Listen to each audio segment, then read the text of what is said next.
ఓం గం గణపతయే నమః. ఓం వాగర్ధావివ సంపృక్తో వాగర్ధ ప్రతిపత్తయే. జగతః పితరో వందే పార్వతీ పరమేశ్వరౌ.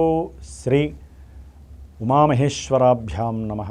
మీనరాశి వారికి ఏప్రిల్ 14వ తేదీ నుండి మే 14వ తేదీ వరకు సూర్యుడి యొక్క మేష సంక్రమణం కుటుంబ స్థానమైనటువంటి 2వ స్థానంలో జరగటం, ఆయన షష్ఠాధిపతియే ఉండటం, ఈ యొక్క సంక్రమణం ఫలితంగా ముఖ్యంగా మీనరాశిలో ఉన్నటువంటి పూర్వభాద్ర నక్షత్రం, ఉత్తరాభాద్ర నక్షత్రం, రేవతి నక్షత్రం, ఈ యొక్క నక్షత్ర జాతకులు మీనరాశి వారికి సూర్యుడితో పాటుగా ముఖ్యంగా 3 గ్రహాలు కుజుడు, బుధుడు, శుక్రుడు, ఈ 4 గ్రహాలు కూడా మాస ఫలితాలని నిర్దేశించేటటువంటి శుభగ్రహాలు. అవి ఉన్నటువంటి పొజిషన్స్ వైజు జాతకంలో వారికి నడుస్తున్నటువంటి దశాంతర్దశలను బట్టి ఇవి కొన్ని జరగచ్చు, కొన్ని జరగకపోవచ్చు.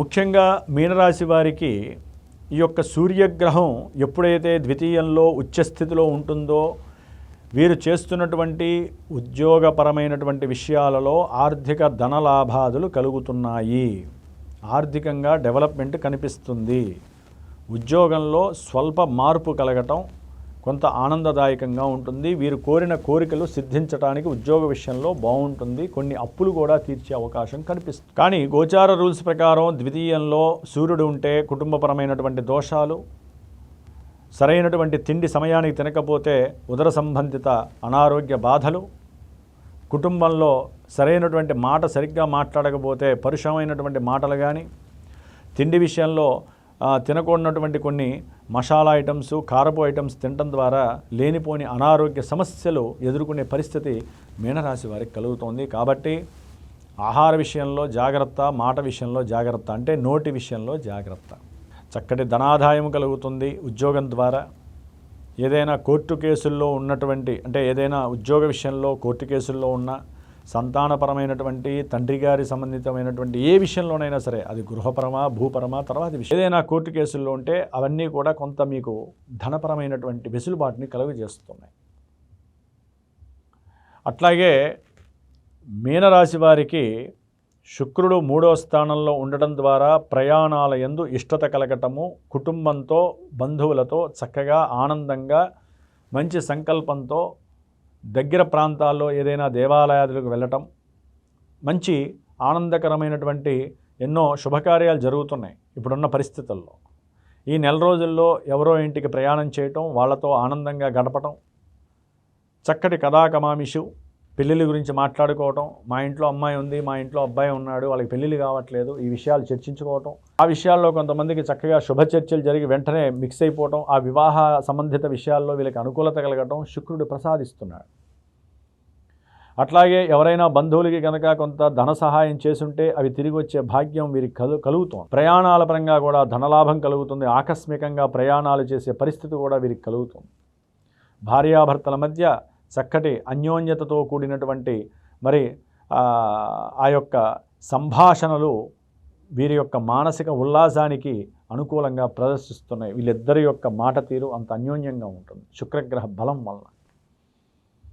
ప్రయాణాల యందు ఇష్టతతో పాటుగా ప్రయాణాలు కూడా వీరికి ఆనందాన్ని కలుగజేస్తాయి.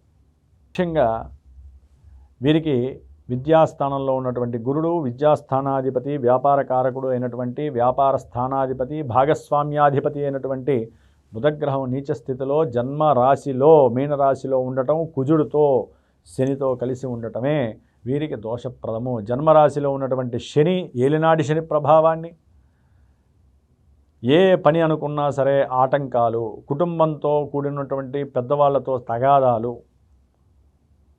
తండ్రి గారితో సరైనటువంటి సమన్వయ భాషణ లేకపోవటం, వీరు అనుకున్న కోరికలు సిద్ధించక లేనిపోని ఒంటరి పోరు చేస్తున్నానని ఒకటికి 10 సార్లు తమలో తాము అనుకోవటం, నిర్వీర్యం చెందటం, జుగుత్సకు లోనవ్వటం, ఇవన్నీ ఆరోగ్యాన్ని క్షీణింపజేస్తే మీనరాశి వారికి.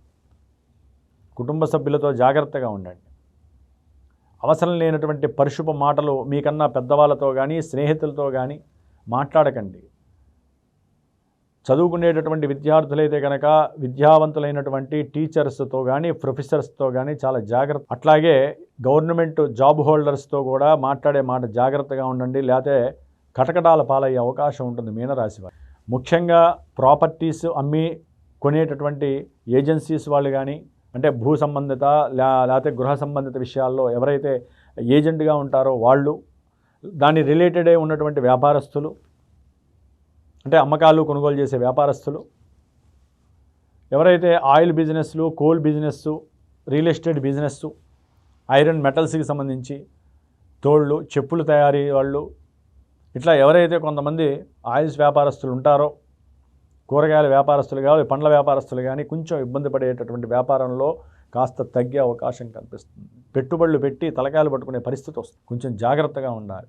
వీరి యొక్క జన్మరాశిలో మరి వాత పిత్త శ్లేష్మ 3 భావాలని రంగరించి రోగాలను ఇచ్చే బుధుడు, నర్వస్ ప్రాబ్లమ్స్ ఇచ్చేటటువంటి బుధుడు పాదరాశిలో, పాదాలకు సంబంధించిన రాశి జలరాశి. కుజుడు ఆయన మహానుభావుడు ప్రమాదాలని సూచిస్తాడు, ఆపరేషన్స్ని సూచిస్తాడు. శని భగవానుడు పాదాలని అట్లాగే లేనిపోని ఇబ్బందుల్ని సూచించే గ్రహం. కాబట్టి ఈ 3 గ్రహాలు ఇక్కడ ఉండడం ద్వారా కొంతమందికి తీవ్రమైనటువంటి దీర్ఘకాలిక అనారోగ్య లోపాల వలన ఆర్థికంగా నష్టపోయి ఖర్చు పెట్టి లేనిపోని వైద్యాలయాలకి వెళ్ళి తిరగబడేటటువంటి వాళ్ళు కూడా, అంటే రోగాలు తిరగబడే వాళ్ళు కూడా ఉంటారు. కొంచెం మీనరాశి వాళ్ళు ఆరోగ్య విషయంలో తగు జాగ్రత్తలు పాటించాలి. వ్యాయామము, రన్నింగు, వాకింగు చేయటం మస్ట్ అండ్ షుడ్ ఈ నెల రోజు. తండ్రితో జాగ్రత్తగా మాట్లాడండి, బంధువులతో జాగ్రత్తగా ఉండండి. వ్యాపారస్తుల మధ్య, భార్యాభర్తల మధ్య సయోధ్య విషయంలో కొంచెం జాగ్రత్త. ఎవరైతే గనక వివాహ సంబంధితమైనటువంటి విషయాలు ఎదురు చూస్తున్నారో ఆ విషయాలలో మీకు పాజిబిలిటీ లేని పరిస్థితి కనిపిస్తోంది, బాధపడే అవకాశం తీసుకోకండి, మైండ్ మీదకి ఆ ఎఫెక్ట్ తీసుకోకండి. ఎందుకంటే మీనరాశి వారికి అనుకూలమైనటువంటి గ్రహస్థితి జరగట్లేదు. ఓన్లీ ఉద్యోగరీత్యా కొంతవరకు వెసులుబాటు కనిపిస్తోంది షష్టమంలో ఉన్నటువంటి కేతు వలన. దాని తోడు 12లో రాహు. పూర్తిగా మానసికంగా వీరు ఒంటరి పోరుని, బాధల్ని అనుభవించే పరిస్థితుల్లో ఉన్నారు. ఉద్యోగాలలో ఎంత కష్టపడ్డా వారికి దక్కనటువంటి సాటిస్ఫాక్షన్, సౌఖ్యత దొరకదు. ప్రమోషన్స్ వస్తాయనుకుంటే ఎప్పటికప్పుడు చక్కగా ఎదురు చూస్తూ ఉంటారు, కానీ సరైనటువంటి పరిస్థితి వీరికి గోచరించదు. కాబట్టి వీరు ముఖ్యంగా అన్ని గ్రహాలకి, విద్యార్థులు కూడా అనుకున్నటువంటి స్థాయిలో వీరికి బుద్ధి జ్ఞానము ఉండదు. ఈ సమయంలో కొన్ని మర్చిపోతారు. ఆరోగ్యపరమైనటువంటి లోపాల వలన కూడా ఎగ్జామ్స్ సరిగ్గా రాయలేనటువంటి పరిస్థితి. గట్టి కృషి చేస్తే రాస్తారండి. చెప్పాక సూర్య నమస్కారాలు, ఆదిత్య హృదయం చదవండి. అట్లాగే ముఖ్యంగా హనుమాన్ చాలీసా చదవండి. సుబ్రహ్మణ్యేశ్వరుడు యొక్క పాశుపత రుద్రాభిషేకం చేసుకోండి. ఎవరైనా సరే ఉద్యోగరీత్యా కొన్ని కోల్పోయే పరిస్థితులు వస్తాయి. దుర్గాదేవికి సంబంధించినటువంటి, అంటే ఎవరికైనా అప్పుల బాధలు ఎక్కువ ఉన్నా, పెట్టుబడి పెట్టి నష్టపోతున్నా, ఉద్యోగంలో ప్రమోషన్స్ రాకపోతున్నా, మనకి ఎన్నో హోమాలు ఉన్నాయి. చండీ హోమం కావచ్చు, బగలాముఖి కావచ్చు, వనదుర్గా హోమం కావచ్చు. రాహుని అధిమేసేటటువంటి శక్తి యొక్క స్త్రీదేవత అయినటువంటి పార్వతీ స్వరూపినైనటువంటి మరి అందరూ అమ్మలు కూడా వారిని రక్షించే అవకాశం ఉంది. హనుమంతుడి యొక్క హోమాలు చేయించండి. హనుమాన్ చాలీసా పారాయణలు మీరు చేయండి.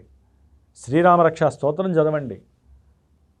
హనుమంతుని మాత్రం దయచేసి వదలకండి. ఈ నెల రోజులు ఆయనే మీకు శ్రీరామరక్ష, విష్ణు సహస్రనామాన్ని మాత్రం తప్పకుండా ఒకసారైనా సరే చదవండి, లేకపోతే వినండి. దానివలన ఆరోగ్యం సిద్ధిస్తుంది, అనుకున్న విద్య లభిస్తుంది, భార్యాభర్తల మధ్య గొడవలు సన్నగిల్లుతాయి, ఇబ్బందులు లేకుండా అవుతుంది, వ్యాపారస్తులు వ్యాపారంలో నష్టపోకుండా ఉంటారు. కాబట్టి మీనరాశి వారు కొంచెం తగు జాగ్రత్తలు వహించండి. ఏదేమైనా జన్మజాతకంలో, అంటే అందరికీ ఇవే జరుగుతాయంటే అందరికీ జరగవండి. కొన్ని కోట్ల మంది ఉంటారు మీనరాశి వారు, అందరికీ జరిగితే ప్రపంచం ఇట్లా ఉండదు. కాబట్టి జన్మజాతకము మెయిన్ ఇక్కడ మూమెంట్ని తెలియజేస్తుంది, ప్రాధాన్యత అంతా అదే ఇస్తూ ఉంటుంది.